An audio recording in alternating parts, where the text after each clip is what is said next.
Stocks moving to the upside this morning after the EU agreed to accelerate trade talks with the U.S. after President Trump threatened to impose a 50% tariff on the bloc's exports, which the administration says would take effect on July 9th. Joining us now on these and more, we've got Ed Mills, Raymond James, Managing Director. Ed, good to speak with you. Good to grab some time here. Coming out of a weekend where we've kind of essentially just had the trade talks on the front end of it and now on the back end of it once again. I mean, at this point, we're kind of picking petals from a flower, trying to figure out if we're any closer to a deal.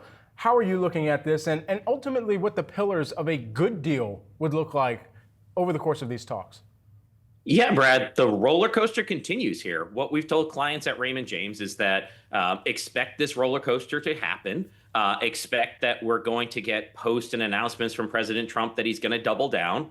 Expect those to be walked back. But one thing that's really important here, Brad, is that President Trump is really good at resetting the goalpost.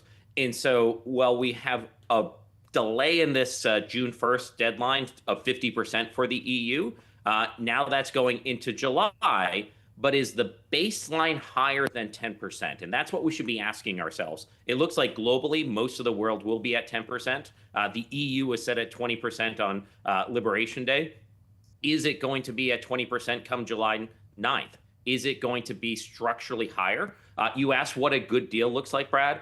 I think for this next couple of weeks, next couple of months, what the trade representative of the United States wants to do is rack up a lot of MOUs, getting a number from these countries of what they're willing to purchase from the United States, what they're willing to give for market access. Because I think what Donald Trump really wants here, Brad, is the ability to say, I got a deal with 100 plus countries representing Y trillions of dollars of purchases and X trillions of dollars of market access. All of the details to be worked on later this year and into 2026. So two questions for you, Ed. First of all, I want to start with what you're just talking about here, the length of time it's going to take to work out the details from all these memoranda of understandings, the MOUs you referred to. What then is the market risk as those details are being worked out? Because the market is reacting to the plan to make a plan, right? How important will those details be as we get them? And what's the potential for them to either provide positive or negative catalysts for stocks?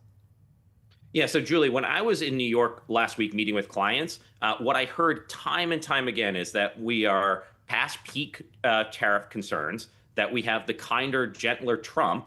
And what I was concerned about is I was telling clients, look, we're a tweet away from the tariffs to go up on EU because those negotiations weren't going well. And that's exactly what we got. So I think the market, if they can get assurances that it does not seem as if these tariffs are going to snap back on, then the market can continue to do well. But if there's a sense that they're going to snap back in our expectations that these deals are going to prolong uncertainty, that's when the market gets concerned. On April 2nd, almost every client I talked to was thinking about that as a clearing event. And then it was much worse than expected. And so my concern from the conversations I had at Raymond James last week was how much people are positioned, once again, for nothing to happen. When we're all on one side, that's when this market gets offsides. The other thing I wanted to ask you about is Paul Krugman's column this morning, where he basically says that Europe should throw its weight around in these negotiations, that it is in a stronger negotiating position than it perhaps realizes. But do you see that happening? Do you see the EU kind of standing firm on this? Well, I can tell you for one thing, the Trump administration is not going to follow the advice of Paul Krugman. And Shocker. The reality is that what we have seen is that when you retaliate against Donald Trump, he doubles down, triples down, moves the goalposts. You look at what happened with China.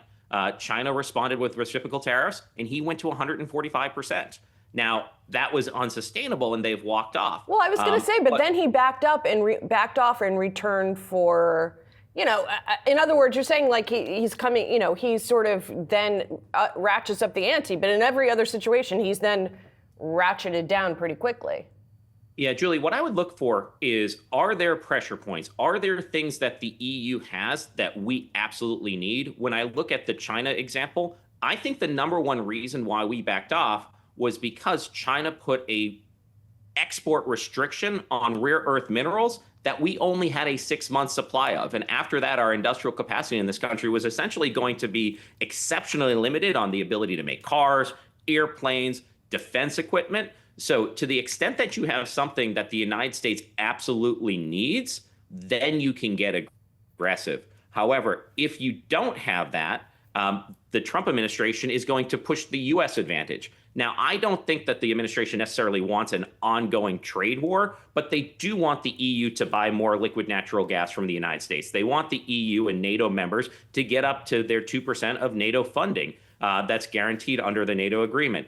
I think that we want to have critical mineral and rare earth mineral agreements. And I do think that we want the EU to purchase a lot more Boeing airplanes, NVIDIA chips, AMD chips, other purchases. To the extent that you can offer that up to President Trump, he's willing to cut a deal if you get aggressive. The unintended consequences, I think, are quite high. And that's where I get concerned. And I don't necessarily think that's a best negotiating strategy from where I sit here at Raymond James. And just lastly, while we have you here, we're keeping close tabs on a bill, a big, beautiful bill, as Trump has called it previously, and hopes that it will get passed. But it sounds like it could be dead on arrival when it gets to the Senate and in some of the negotiations that are taking place with some of the cuts that even on the GOP side, they're looking to implement. What's your assessment? So my assessment was May was for the House of Representatives, June is for the Senate, July is to work out the differences, and August is to get this to President Trump's desk. When we look at this bill, there are two alternatives to getting this done. Alternative number one, we default on our debt. We're not going to do that. And alternative number two, at the end of this year, the 2017 tax changes expire for individuals. That would be the highest tax increase in the history of this country. Republicans are not going to let that happen. My view about what passed the House is it's about 80 to 90% there. That 10 to 20% that the Senate's going to change are hugely consequential. What are the cuts to Medicaid, Social Security, or actually SNAP benefits, education benefits? What are the changes to the Inflation Reduction Act?